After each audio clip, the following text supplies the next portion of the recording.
திருப்பவனம், மடப்புரம் அஜித் குமார் அவர்கள் ஒரு சாதாரண ஒரு எளிய குடும்பத்தைச் சேர்ந்த ஒரு இளைஞர். அந்த சாதாரண குடும்பத்துக்கு நடந்த அந்த கொடுமைக்கு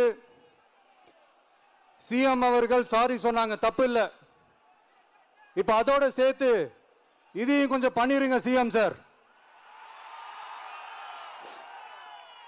உங்களுடைய ஆட்சி காலத்தில் இதே மாதிரி போலீஸ் விசாரணையில் 24 பேர் இறந்து போயிருக்கிறாங்க.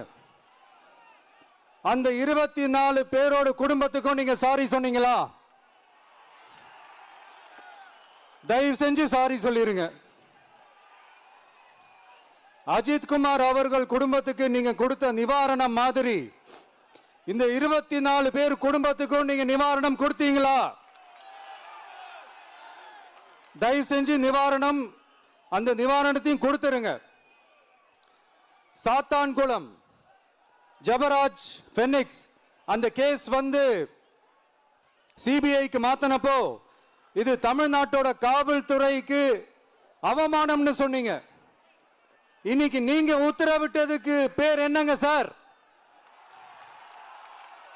அதே தானே அன்னைக்கு நீங்க சொன்னதும் இன்னைக்கு நடக்கிறதும் அதே தானே? அதே சிபிஐ தானே?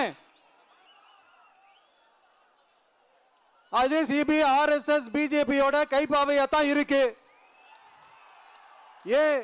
ஏன் நீங்க அங்க போய் ஒளிஞ்சிக்கிறீங்க? ஏன்னா தமிழக வெற்றி கழகம் டிவிகே சார்பா நீதிமன்றத்தோட நேரடி கண்காணிப்புல ஒரு சிறப்பு புலனாய்வு குழு விசாரணை அமைக்கணும்னு ரொம்ப ஸ்ட்ராங்கா கேட்டிருக்கோம்.